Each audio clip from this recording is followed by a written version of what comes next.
તમને લોકોને હું આજે મહેસાણાનું એક આપણા ગુજરાતના જે એન્જિનિયરો કેટલા બુદ્ધિવાળા છે અને આપણું રોડ અને બિલ્ડિંગ એટલે R&B ડિપાર્ટમેન્ટ જેને કહીએ છીએ, મકાન અને માર્ગ વિભાગ જે છે કેટલું બુદ્ધિશાળી છે એનો એક જોરદાર નમૂનો મહેસાણાના આ રિંગ રોડના ખૂણા ઉપર આ કયું સર્કલ, શિવાલા સર્કલ ને, શિવાલા સર્કલ, ભાઈને મેં પૂછ્યું આ સર્કલનો સર્કલ, આ રોડનું બ્રિજનું બે સાઈડના કામ મોટા ભાગનું પતવા આવ્યું છે. અહીંયા પર બધું તૈયાર છે. ઉપરથી એક હેવી લાઈન નીકળે છે, જરા બતાવજો ને આટલી ઉપર હેવી લાઈન બતાવો, આમ જરાક ઉપર આ હેવી લાઈન, આ હેવી લાઈન જ્યાંથી બરાબર નીકળે છે ત્યાં જ બ્રિજનો સૌથી ઊંચો ભાગ આવે. એટલે જો આ બ્રિજ બને તો હેવી લાઈનના છેડા બે છે અડી જાય. એટલે 6 મહિના ઉપર થઈ ગયું ને, 6 મહિના શિયાળાથી કામ બંધ, શિયાળાથી એટલે તમારે આખો ઉનાળો ચોમાસું અડધું થઈ ગયું, એટલે લગભગ 7 મહિનાથી આ કામ જે છે બંધ પડ્યું છે. હવે એ નિર્ણય નથી થતો કે આ કામ ક્યારે શરૂ થશે. અહીંયા એક ભાઈ કામ કરે એને પૂછ્યું તો કે એવું સાંભળ્યું છે કે હવે થાંભલા શિફ્ટ કરશે, થાંભલાને આમ પાછળ લઈ જશે જેથી કરીને બ્રિજનું કામ આગળ વધારે. તો એ સામાન્ય શાકભાજી વેચનાર કે સિંગ વેચનાર માણસ છે એને બી આ ખબર પડે છે કે સરકારને ખબર નહીં પડતી હોય કે આ થાંભલા અહીંયા આવે છે તો પુલ અહીંથી નીકળે તો થાંભલા પહેલાં ખસેડી લેવા જોઈએ. આ જ્યારે પ્લાનિંગ કર્યું હશે ત્યારે આવો વિચાર નહીં આવ્યો હોય કે આ જ થાંભલાઓ હેવી લાઇનના જે છે એને આજથી 12 મહિના પહેલાં એને શિફ્ટ કરવાનો પ્લાન કર્યો હોય તો આ 7 મહિનાથી જે કામ પડી રહ્યું છે એ પડી રહ્યું હોય. હજુ કેટલા મહિના પછી થશે? આ એક ચોમાસું, એક શિયાળો ગયો, એક ઉનાળો ગયો, આ ચોમાસું પણ જશે.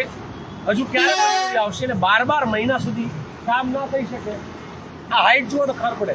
આખું બધું બરાબર રીતે બતાવું, લાવ જરા હું બી એને બતાવું. આ તમે જુઓ મોટાભાગનું બ્રિજનું કામ પતી ગયું છે, પણ બસ 2 છેડા અડાડવાના બાકી રહી ગયા છે. વચ્ચોવચ્ચ પુલનું કામ બાકી, કારણ કે ઉપરથી આ હેવી લાઈન નીકળે છે. આવી આપણી સરકાર છે. આમાં પેલું કે ને એમ ગુજરાતીમાં એક કહેવત છે, ગાંડી માથે બેડું. આ ગાંડી માથે બેડું એના જેવું છે.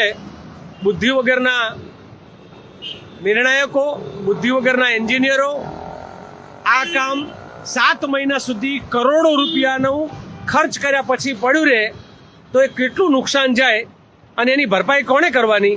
આપણે લોકોએ. સરકારે વિચારવું જોઈએ. અને આવું માત્ર અહીંયા જ છે એવું નથી, ગુજરાતમાં અનેક જગ્યાએ આવું બને છે.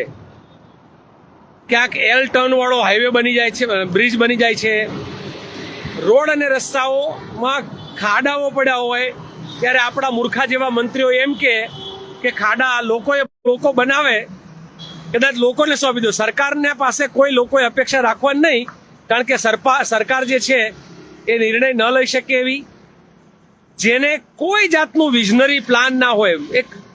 ભાઈ સરકાર તો કેવી હોય? વિઝનરી હોય. એટલે મહેસાણાના શિવાલા સર્કલની જો આ દશા છે, આવું ને આવું તમે રાજકોટ અને જુનાગઢ બાજુ જાઓ તો ત્યાં ટોલ ટેક્સ છે, અને આ ટોલ ટેક્સ એ જે છે એ ત્યાં વર્ષોથી ટોલ ટેક્સ લેવાય છે, ચાલુ છે.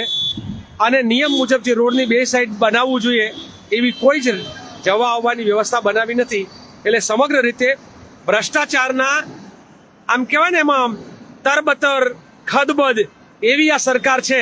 આ ભ્રષ્ટાચારમાં ખદબદતી, ભ્રષ્ટાચારમાં તરબતર અને ભ્રષ્ટાચાર કરીને જલસા કરતા લોકો. એટલે હું તો બહુ સ્પષ્ટ કહું છું ગુજરાતના લોકોને પણ કે આ 2020ની સરકાર છે. 20% નેતાના અને 20% અધિકારીઓના, આ બે ભેગા થઈને 40% જે ખાઈ જાય છે અને એના કારણે ખોટા પ્લાન પાસ થાય છે. આવા અનેક પ્લાનનું છે. ગાંધીનગરની આવી જ એક પ્લાન પાસ કરવાવાળી કે કયા મેઇન રોડ ઉપરથી ડિવાઈડર હટાવવું કે ના હટાવવું, એના પણ લાખોના ભાવ, ફૂટ પ્રમાણે 1 લાખના ભાવ ચાલે છે કે અહીંથી ડિવાઈડર હટીને કટ પડશે. એટલે સમગ્ર ગુજરાતનું સૌથી મોટું ભ્રષ્ટાચાર કરતું તંત્ર કોઈ હોય તો એ દૂધ સંઘ છે ને પછી આ મકાન અને માર્ગ વિભાગ છે. એના વિશે જે છે તમારે સૌએ ચિંતા કરવાની જરૂર છે, આપણે સૌએ કરવાની જરૂર છે. મળીશું આપની કમેન્ટ આમાં કરશો. વાત બરાબર લાગે તો બીજા લોકો સુધી પહોંચાડશો. ધન્યવાદ.